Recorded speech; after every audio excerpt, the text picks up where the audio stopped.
Assalomu alaykum hammaga. Men Tojiboyev Abbosbek, Alfa Kimyo kanali yurituvchisi, ya'ni admini. Hozirgi paytda Registon o'quv markazi kimyo fani ustoziman. Sizlarga o'zimni tajribamdan kelib chiqqan holda kimyoni noldan boshlash maqsadida video darslarni tayyorlab ulashmoqchiman. O'ylaymanki, bu video darslar barchamiz uchun foydali bo'ladi. Umid qilaman, sizlar ham like, komment va do'stlarga tavsiya qilish orqali meni qo'llab-quvvatlaysiz. Demak, qaranglar. Kimyoni hozirgi paytda noldan boshlamoqchi bo'lgan tanishlarimiz, do'stlarimiz bo'lsa, ushbu videoni tavsiya qilishinglar mumkin. Sababi ko'pchilik biroz kech bo'lsa ham hozirda kimyo fanini o'rganishni boshlagan bo'lishi mumkin. Yoki oldindan kimyo fanini o'qib yurgan o'quvchilarimiz bo'lgan bo'lsa, takrorlash hech qanday zarar qilmaydi. Xo'p, demak, kimyo fanini noldan boshlagan holatda video darslarimizni birin-ketin kanalga, Telegram, YouTube kanallarimizga joylab boramiz. Har bir videoni e'tibor bilan ko'rib borishingizni tavsiya qilaman. Va video darsni tushuntirish davomida ishlatilgan prezentatsiya, ya'ni dars materiali, undan tashqari uyga vazifalarni Telegram kanalimizda ko'rishingiz mumkin. Demak, birinchi darsimiz nima bo'ladi? Birinchi darsimiz kimyo va fizika oid bo'lgan ma'lumotlarni o'rganamiz. Xo'p, demak, kimyo va fizika bo'limida biz nimalarga e'tibor berishimiz kerak?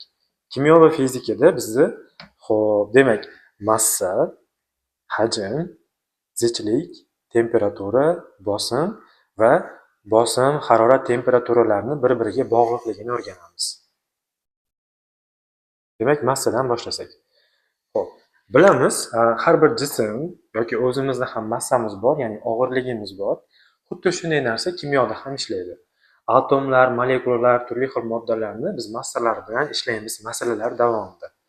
Endi qaranglar. Massa, demak, kimyoda M harfi bilan keladi, ya'ni massa o'zi bosh harfidan olingan. Demak, M harfi keladi. Massa nima ekan? Massa bilan ishlashda kimyoda moddalar, atom, molekula og'irligini hisoblashda va asosan masalalar ishlashda kerak bo'ladi. Bu qisqacha ma'lumot yozib qo'yilgan. Endi massani belgilash turlari. Massani qanday turlari bor? Bizga qanaqa turlarga bo'lingan holatda berishi mumkin? Demak, massamizni tonna, eng katta birlik, kilogramm, nisbatan hayotimizda ko'p ishlatgan birligimiz va gram. Undan tashqari bilamiz, kimyo kichik zarrachalar bilan ham ishlaganligi uchun milligram ham keladi. Endi qaranglar, kimyoda massani o'lchov birliklaridan to'rtlasi ham birdek ishlatiladi. Lekin tonna bilan milligramga nisbatan bizni kimyoda kilogramm va gram nisbatan ko'proq ishlatiladi masalalamizda. Bunda ham eng ko'p ishlatiladigani gram hisoblanadi. Mancha gram modda yondi yoki mancha gram mana bu modda bilan reaksiya kirishdi. Yo bo'lmasa, bu reaksiyada shuncha modda ishtirok etganda necha gram modda hosil bo'ladi deganda ko'proq biz gram bilan ishlaymiz. Lekin bu degani faqat gramni bilishimiz kerak degani emas. Boshqa birliklarni ham bilishimiz kerak. Endi qaranglar, bizda qanday birliklar berilyapti. E'tibor bergan bo'lsa, ko'pchiligimiz ko'rganmiz, maktabda katak daftarlarni ishlatardik-ku. Umuman 12 yorug'lik daftarimizda mana bunaqa narsalar bo'lardi. 1 tonna 1000 kilogramm. 1 kilogramm 1000 gram. 1 gram 1000 milligram. Bu nima degani? Tonnadan kilogrammga o'tganda albatta nima qilishimiz kerak? Uni mingga ko'paytirish kerak. Endi kilogrammdan grammga o'tganda ham mingga ko'paytirishimiz kerak. Grammdan milligramga o'tganda ham uni mingga ko'paytirish kerak. Soddaroq aytganda, katta birlikdan kichigiga o'tayotgan paytda har doim mingga ko'paytiramiz. Endi mana bunga e'tibor beringlar. Demak, tonnadan kilogrammga o'tish uchun nima qilishimiz kerak? Buni albatta mana mingga ko'paytirishimiz kerak. Xo'p, mana bu misol ishlab ketaylik. 0,1 tonna. 0,1 tonnani kilogrammga aylantirish uchun mingga ko'paytirsak nima bo'ladi? Xo'p, 100 kilogramm bo'ladi. Chunki mingga ko'paytirish degani 3 xona surishga to'g'ri keladi. 0,1 da mingga ko'paytirdik, 100 chiqdi, bu kilogrammga to'g'ri keldi. Endi kilogrammdan grammga o'tishni nima qilishimiz kerak? Uni yana mingga ko'paytirishimiz kerak. Demak, 100 ni mingga ko'paytirsak nima bo'ladi? 100 ming. 100 ming gram. Endi grammdan milligrammga o'tayotganda yana xuddi shu tartibda mingga ko'paytirishimiz kerak. Demak, 100 ming grammni yana mingga ko'paytirsak, nima bo'ladi bizda? Juda ham katta son kelib ketyapti. 100 million milligramm. Endi hozir bu tushuntirish, bu namunaviy masalalarni sonlar kattaroq bo'lib ketyapti. Kimyoda millionga o'tib ketadigan holat nisbatan kamroq uchraydi. Bu faqat o'quvchilarga tushuntirish uchun, darsda ishlash uchun berilgan materialga o'xshash. Endi mustaqil holda mana ikkinchisini o'zingizlar ishlatib ko'rsanglar bo'ladi, videoni to'xtatgan holatda. Videoni 1 daqiqa to'xtatib, pauzaga qo'ygan holatda ikkinchisini o'zi mustaqil ishlab, keyin videoni davom ettirsangiz bo'ladi. Xo'p, mustaqil ishlab ko'rgan bo'lsangiz, ikkinchisini ishlaymiz. 0,015 tonna. Uni mingga ko'paytirsak, 1, 2, 3 xona suramiz ekan, 15 kilogramm. To'g'ri chiqdimi? 15 kilogramm tanlaganmiz. Endi 15 kilogrammni yana mingga ko'paytirsak, 15 ming gramm. O'ylaymanki, bu ham to'g'ri chiqqan. Endi milligramm. 15 mingni yana mingga ko'paytiradigan bo'lsak, bizga nima bo'ladi? 15 million milligrammga to'g'ri keladi. Uchinchisini ham mustaqil ishlab ko'rsangiz bo'ladi, videoni to'xtatgan holatda. Biz birga ishlaymiz mana. 0,302 mingga ko'paytirsak 1, 2, 3 xona suriladi, 0,2 kilogramm. Yana buni mingga ko'paytirsak 200 gramm. 200 grammni mingga ko'paytirsak 200 ming milligrammga to'g'ri keladi. Endi teskarisi, kichik birlikdan katta birlikka tomon ketganimiz nima qilamiz? Umumiy qoida, umumiy xulosa 1000 barobar kamayib ketaveradi. Masalan, milligrammdan grammga o'tish uchun nima qilamiz ekan? Mingga bo'lib tashlaymiz ekan. Grammdan kilogrammga o'tish uchun nima qilamiz ekan? Uni ham mingga bo'lib tashlaymiz ekan. Endi kilogrammdan tonnaga o'tish uchunda bunda ham albatta nima? Mingga bo'lish amaliyoti bo'ladi. Birinchisini sizlar bilan birga ishlaymiz. 18 million milligramm ekan. Buni mingga bo'lsak 18 ming bo'ladi. 18 ming gramm. 18 ming grammni yana mingga bo'lsak 18 kilogramm. 18 kilogrammni yana mingga bo'lsak 1, 2, 0,018 tonnaga to'g'ri keladi. Videoni to'xtatib, ikkinchisini ishlab ko'rsangiz bo'ladi. Ikkinchisi 35 mingni mingga bo'lsak 35 gramm. 35 grammni mingga bo'lsak 0,035 kilogramm. Endi 0,035 kilogrammni yana mingga bo'lsak, nollarimizga yana 3 ta qo'shiladi. 0,435 ga to'g'ri kelyapti. Xo'p, uchinchisi 125 million 700 mingni mingga bo'lsak, 125 ming 700. Uni yana mingga bo'lsak, 125,7. Xo'p, uni yana mingga bo'lib yuborsak, 0,1257 bo'lib qoladi. E'tibor berayotgan bo'lsangiz, 3 xona suryapmiz. 1, 2, 3 mingga bo'lganimiz uchun. Xo'p. Demak, sizlar bilan birinchisini tugatdik. Birinchisi bizda massa, og'irlikka oid bo'lgan birliklarni o'rgandik. Kimyoda mana shular ko'p ishlatiladi. Boshida aytganimdek, kimyoda nisbatan gramm juda ham ko'p. Eng ko'p gramm ishlatamiz. Undan tashqari kilogramm ham kelib qoladi ba'zida, milligrammni ham ishlatamiz, даже tonna ham bor. Lekin eng ko'pi bizda ko'proq kimyoda keladigani, ya'ni ommalashgan bu. Bu ko'proq grammga to'g'ri keladi. Endi hajmga kelyapmiz. Hajm nima? Hajm bilamiz, bu hayotimizda asosan bizda suyuqliklar, har xil bundan tashqari gaz moddalarni hajmini o'lchashimiz kerak bo'ladi. Ko'proq hayotda hammamiz ko'rganmiz, 1 litr, 2 litr deb nimanidir aytamiz. Shunda biz hajm bilan ishlaganmiz. Yo bo'lmasa metan, hozirgi paytdagi eng aktual narsalarda metanda ham, ya'ni gaz moddalarida ham nima litr ishlatiladi. Qattiq moddalarga ham hajmni ishlatsa bo'ladi. Buni hozir ko'ramiz yoki zichlik, ya'ni darsi davomida zichlik mavzusida gaplashamiz. Lekin hozir sizlar bilan ko'radigan ikkinchi, ya'ni bu qismda ko'rayotgan hajm asosan bizda suyuqliklar va gazlar uchun ko'proq ishlatiladi. Demak, hajm V bilan belgilanar ekan. V volume degani inglizchasiga. Ingliz tilida o'qigan o'quvchilarimiz bo'lsa yaxshi tushunishadi buni. Demak, men yerda yozib qo'yapmiz qisqacha. Kimyoda hajm, gazlar va suyuqliklar bilan bog'liq masalalarda ko'p keladi. Hali xudo xolasa masalalarga yetib borganda ko'rasizlar, 22,4 litr yo bo'lmasa shunga o'xshagan savollar juda ham ko'p keladi. Hajmni berilishlari qanaqa? Metr kubda bo'lishi mumkin ekan, litrda bo'lishi mumkin ekan, litr yoki detsimetr kub, millilitrda berilishi mumkin ekan yoki santimetr kubda. Endi bu yerda bitta narsani bilib olamiz. Eng kattasi detsimetr kub ekan. Undan tashqari litr bor ekan. Litr nimaga o'xshash ekan? Ozgina chalkashdim. Boshqatini. Eng kattasi bizda metr kub. Undan tashqari detsimetr kub degani bor ekan. Bu biz hayotimizda litrga to'g'ri keladi. Undan tashqari santimetr kub degani bor. Bu biz hayotimizda eng ko'p ishlatadigan millilitrga to'g'ri keladi. Endi mana bu narsaga e'tibor beringlar. 1 metr kubimiz 1000 litrga teng. 1 litrimiz 1000 millilitrga teng. Xo'p, bu bizga nimani eslatib yuboryapti?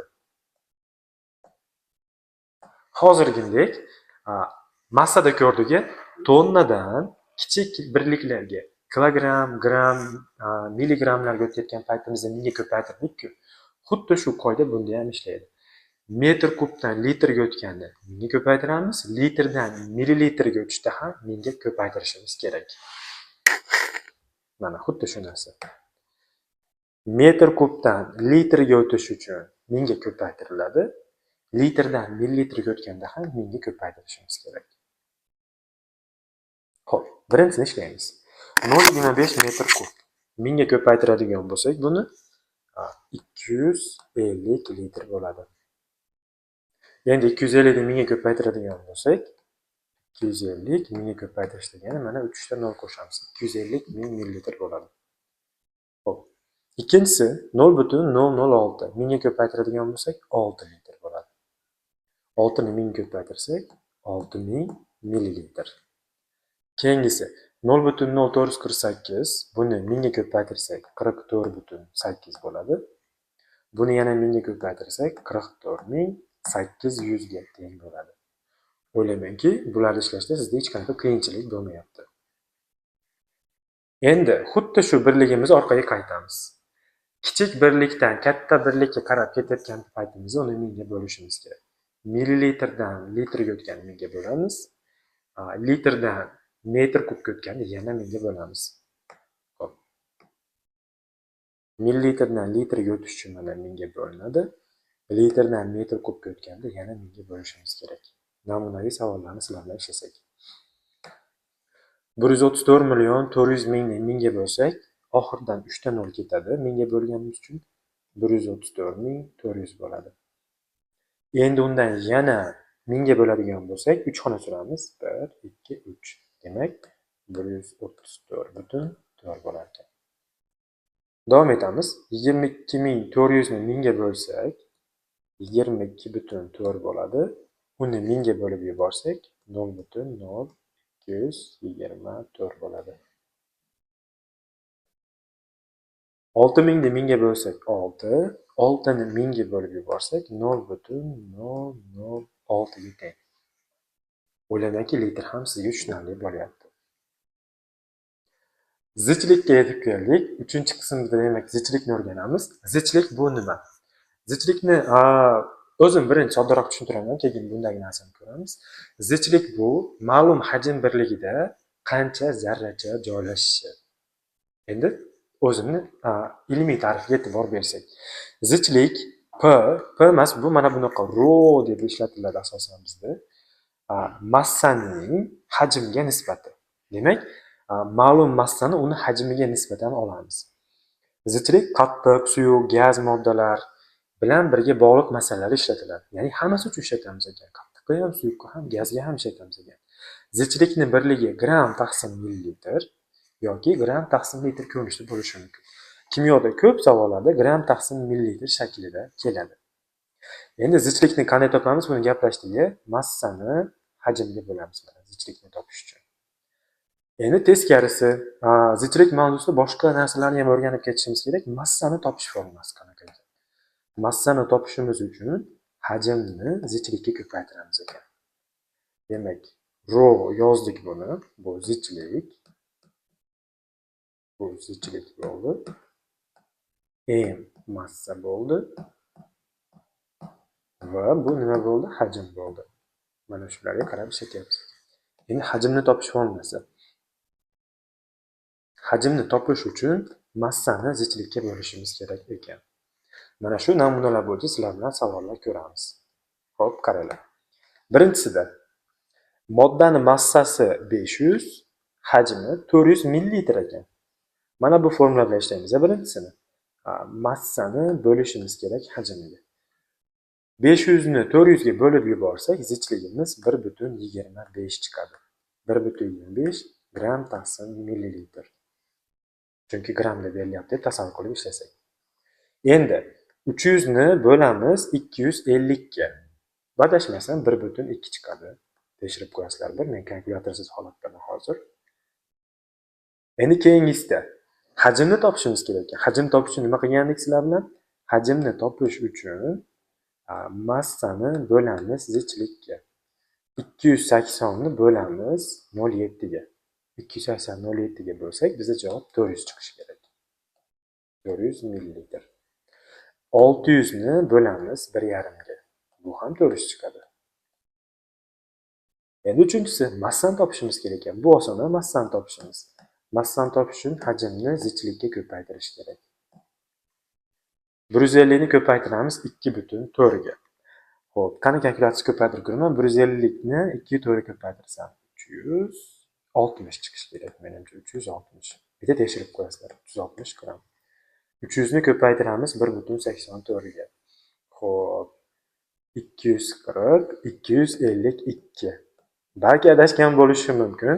Kalkulyatorsiz ishlayapman hozir. Bitta tekshirib qo'yasizlar bu narsani. Demak, tepada sizlarga tushuntirgan 3 ta formulamga oid bo'lgan namunaviy savollarni ko'rdik. Xo'p, zichlikdan keyingisi endi bizda temperatura.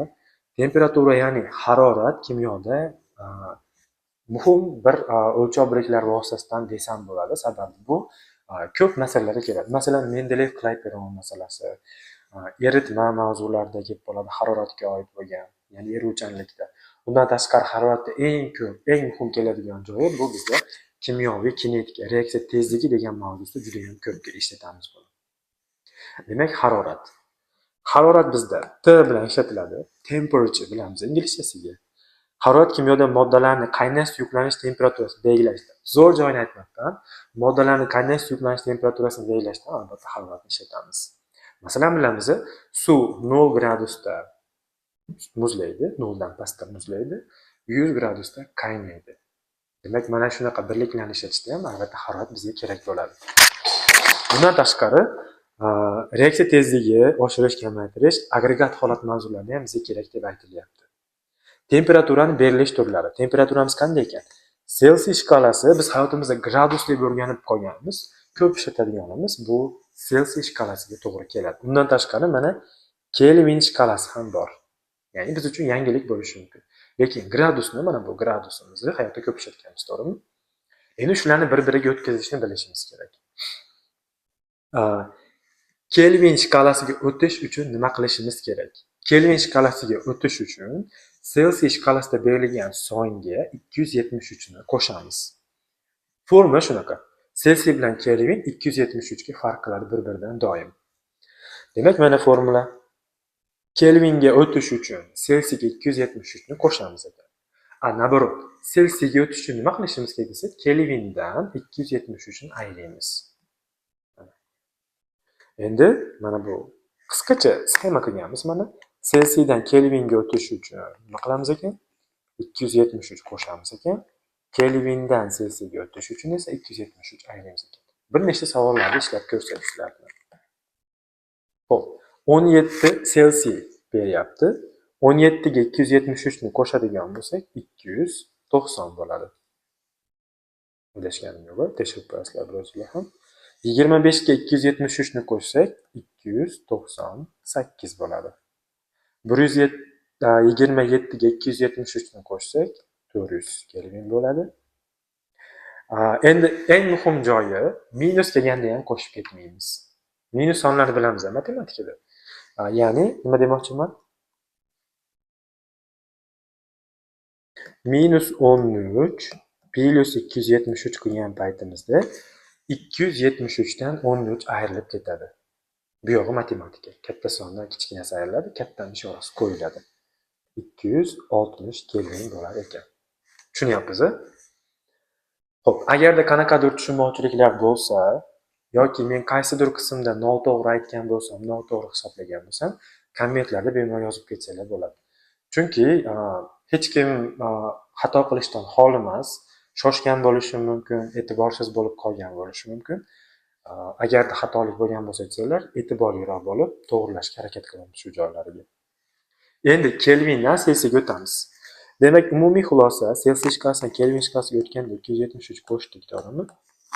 Endi selsiyaga o'tish uchun 273 ni ayiramiz.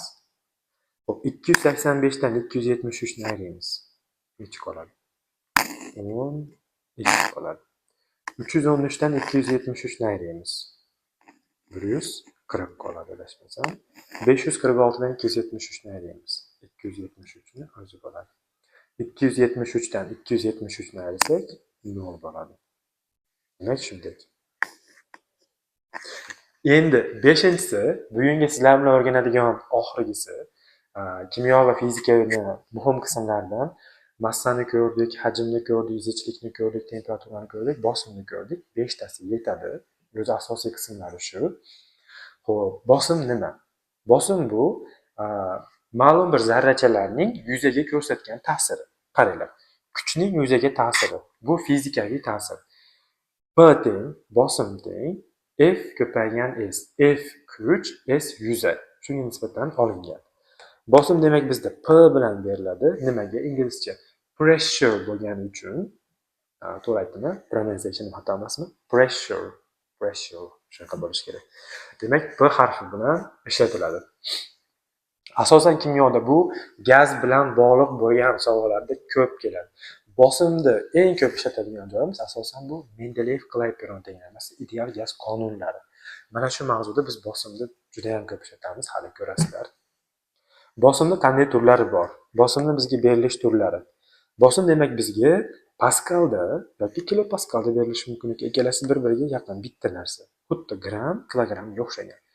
Atmosferada va millimetr simon ustunida berilishi mumkin ekan.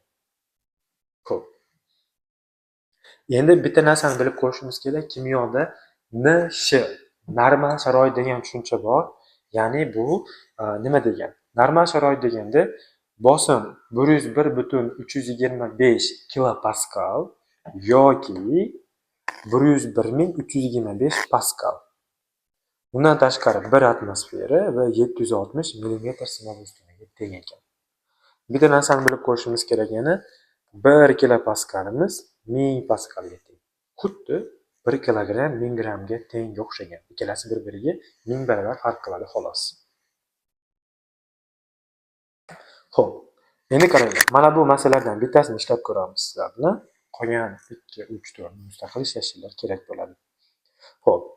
Birinchisi, atmosferada 0,5 berganda millimetr simon ustunda qancha? 0,5 ni ko'paytiramiz 760 ga. Javob necha bo'ladi? 380. Ya'ni bu nima degani? Tushuntirib aytib ketaman. Nimaga bunday ishladik?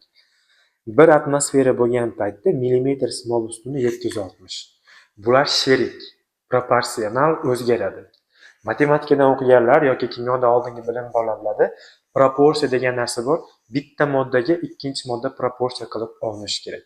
Bittasi ortgan paytda ikkinchisi ham unga mos holatda ortib borishi kerak bo'ladi. Xo'p, atmosfera 1 bo'lgan paytda millimetr simon ustuni 760 bo'lishi kerak ekan. Endi atmosfera 0,5 ga tushgan paytda, ya'ni 2 barobar kamaydimi? Ya'ni 0,5 2 barobar kamaydi. Millimetr simon ustuni ham 2 barobar kamayishi kerak. 380. Kilopaskalimiz 101,325 ni bo'lamiz 2 ga. 50,61,25 bo'ladi adashmasam. 61,25. Bir tekshirib qo'yasizlar, balki xato bo'lishi mumkin. Hop, kalkulyatorda tekshirib ko'rsam bo'lar ekan. 100 ni bo'lsak 50 bo'ladi, 1 ni bo'lsak 5 bo'ladi, bu 0,15 bo'ladi. Adashmasam shunaqa. 1325 ni bo'lamiz 2 ga. 50,612 yarim. Shuni bitta tekshirib qo'yasizlar, balki xato bo'lgan bo'lishi mumkin. Endi qolganlarni qanday ishlaymiz? Atmosfera 1,5 bergan paytda hammasini mana bu sonlar ko'paytirib chiqasizlar. Hammasini bunga. 2 bo'lganda ham, 2,5 bo'lganda ham xuddi shunday hammasi ko'paytiriladi. Masalan, 2 ligini ishlaylik. 2 ko'paygan 760, 1520. 2 ko'paygan 101,325, 202,65 bo'ladi.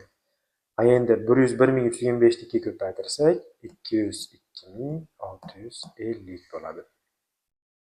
Demak, birni tekshirib qo'yasizlar oxirgi qismini, balki xato bo'lgan bo'lishi mumkin. Menimcha aniq xatoga o'xshayapti. 2, 4 ni mustaqil holda ishlasak bo'ladi. Bosim ta'sirini ham ko'rib chiqdingizlarmi? Endi keyingisi, endi muhim joylarga yetib kelyapmiz. 5 ta fizikaviy ta'sirlarni o'rganib bo'ldikmi? Bundan buyog'i ularni bir-biriga bog'liqligini ham ko'rishimiz kerak. Asosan bizda bir-biriga bog'lashda mana bu narsa olinadi: hajm va bosim. Hajm va temperatura. Shu ikkitani bir-biriga ta'sirini ko'rib chiqishimiz kerak sizlarni. Demak, birinchisi bosim va hajm. Bosim va hajm bir-biriga teskari proporsional. Teskari proporsional nima degani? Men bog'dan kelsam, sen tog'dan kelasan deydi-yu, xuddi shunga o'xshasak bo'ladi. Bittasi ortgan paytda ikkinchisi kamayib boradi yoki aksincha. Bittasi kamaygan paytda ikkinchisi ortib boradi. Endi qarang. Bosim va hajm bir-biriga teskari proporsional ekan. Ya'ni bosim ortganda hajm kamayadi yoki aksincha. Bu kimyoda Boyle-Marriott qonuni deb aytiladi. Endi muhim joyga e'tibor beringlar. Bosim va hajm bir-biriga teskari proporsional ekanligi mana bu oddiy bitta tenglik bilan beriladi. P va V teng turib chiziq qo'yib qo'yilyapti. Mana shu chiziq bir-biriga teng emas, bir-biriga teskari proporsional degan ma'noni bildiradi. Bu nima degani? Mana qaranglar. Bosim ortgan paytda hajm kamayadi, birinchi holat, ikkinchi holat bosim kamayganda hajm ortadi. Shuni tushunib olishimiz kerak. Endi bitta misol rasmga e'tibor beramiz, qaranglar. Nechidir idish, taxminan mana misol 4 litrli idish deb tasavvur qilsak, biz uni mahkam bosdik, tepadan kuchimiz bilan bosimni oshirib bosadigan bo'lsak, albatta kichrayib qoladi, to'g'rimi? Misol mana 2 ga teng bo'lib qoldi. 2 barobar bosimni oshirdikda biz, shuning uchun 2 barobar hajm kamayib qoldi. Yoki hayotda xohlagan birorta qog'oz bo'lagini olasiz, varaqni olasiz, bosim bilan mahkam uni g'ijimlab tashlaysiz. Hajmi kichkina bo'lib qoladi, to'g'rimi? Yoki qanaqadir biror materialni yostiq o'chiradigan machalka deymiz, shuni mahkam bosadigan bo'lsak, nima bo'ladi? U hajmi kamayib ketadi. Shunga nisbatan olsak bo'ladi. Yoki baklashkalar bo'ladi, suv idishlarimiz. Bosim bilan mana shunday bosadigan bo'lsak, u kichrayib ketadi. Bu misollar nima keltiryapman? Xayolimizda saqlab qolish uchun. Kimyoda shunaqa narsalar bor, tushunib olsak, umuman esimizdan chiqmaydi. Yodlab olish bizga nima deydi? Yaxshi yo'l emas, yaxshi yechim emas yodlash. Tushunib olish kerak. Bosimni oshiramiz ekan, demak nima bo'lar ekan? Bosimni oshirgan paytimizda kichrayib ketar ekan. Yoki juda ham ko'p misol sifatida ishlatamiz bu narsani. Shpris bo'ladi, ignasini olib tashalgan qismi, ya'ni plastik qismi. Mana bu haligi uchki qismini qo'linglarga qo'yib turib, shprisni tiqib yuringlar deyapman. Shprisni olib tashab, haligi igna qismini olib tashab turib, uchki qismini qo'llarga qo'yib, tepadan mana shunday bosadigan bo'lsanglar, bu o'rtadagi hajm kamayadi, to'g'rimi? Xuddi shu narsa. Kimyoda ham xuddi shu. Kimyo ham haligi qayerdandir galaktikani bir burchagidan kelib qolgan fan emas. Bu hayotimizda hammamiz ko'rgan narsalar. Shunchaki ilmiyroq holatda o'rganib ketishimiz kerak, lekin esimizda qolishi uchun hayotimizdagi narsalarga bog'lasak oson bo'ladi. Demak, idish turibdi, bosimni oshirganimizda nima bo'lar ekan? Bosimni oshirsak hajm kamayadi. Eslab qolamiz. Bosimni oshirganimizda hajm kamayadi. Yoki teskarisi. Bosimni kamaytirib qo'yib yuborganimizda nima bo'lib ketadi? Bu kattalashishi mumkin ekan. Bosimni oshirishni tushunib olgan bo'lsangiz, kamayishini o'zingiz keltirib chiqarsangiz bo'laveradi. Endi namunaviy misollar bittadan ishlab beraman. Qolgan mustaqil holda o'zingiz ishlaysiz. Birinchisi, normal sharoitdagi 40 litr gazning bosimi 2 marta ortdi. Xo'p, mana bosim ortganda hajm kamayishi kerak. 40 litr bosim 2 marta oshganda hajm 2 marta kamayadi. 40 taqsim 2 20 bo'lib qoladi. Ikkinchisini ham ishlaylik. 40 litr gazning bosimi 4 marta ortdi. 40 litrni bo'lamiz 4 ga. Bu birinchi tip. Ikkinchi tip. Bosim kamayganda hajm ortarkan, ko'paytiramiz endi. Normal sharoitdagi 4 litr gazning bosimi 3 marta kamaytirildi. 4 litr 3 marta kamaysa 3 marta hajm oshib ketadi. 12 bo'lib qoladi. Keyingisi. Normal sharoitdagi 4 litr gazning bosimi 5 marta kamaytirildi. 4 litrda ko'paytiramiz 5 ga. 20. Demak, bu bosim va hajmni ta'siri Boyle-Marriott qonuni qisqacha shakli. Kimyoni endi boshlaganlar uchun. Endi keyingisi temperatura va hajmni ko'ramiz. Temperatura va hajm bir-biriga to'g'ri proporsional. To'g'ri proporsional deganda bu ortgan paytda bu ham ortadi yoki teskarisi. Bu kamaygan paytda bu ham kamayib boradi. Xo'p, yozilgan narsani o'qiymiz. Temperatura va hajm bir-biriga to'g'ri proporsional. Temperatura ortgan paytda hajm ham ortadi. Mana bu narsaga e'tibor beringlar. Teng degani biri ortgan paytda ikkinchisi ham ortadi. Mana temperatura ortgan paytda hajm ham ortadi yoki temperatura kamaygan paytda hajm ham kamayadi. Endi qaranglar. Xo'p, rasmga e'tibor beramiz. Ko'proq iloji boricha rasmlar qo'yishga harakat qildim. Ko'proq emas, endi kerakli joylarda. Birinchisi. Mana uni qizdiryapmiz bitta moddani. Qizdirganimizda molekulalarning harakati tezlashib ketadi. Bir-biri bilan to'qnashib, urilishib ketadi. Shuni hisobga ular bir-biridan qochishga harakat qiladi. Mana birinchisida hajm mana ozgina edi, tasavvurga berildi. Qizdirganimizdan keyin ancha kattalashib ketdi. Endi sizlarga hayotda qolar misol keltiraman.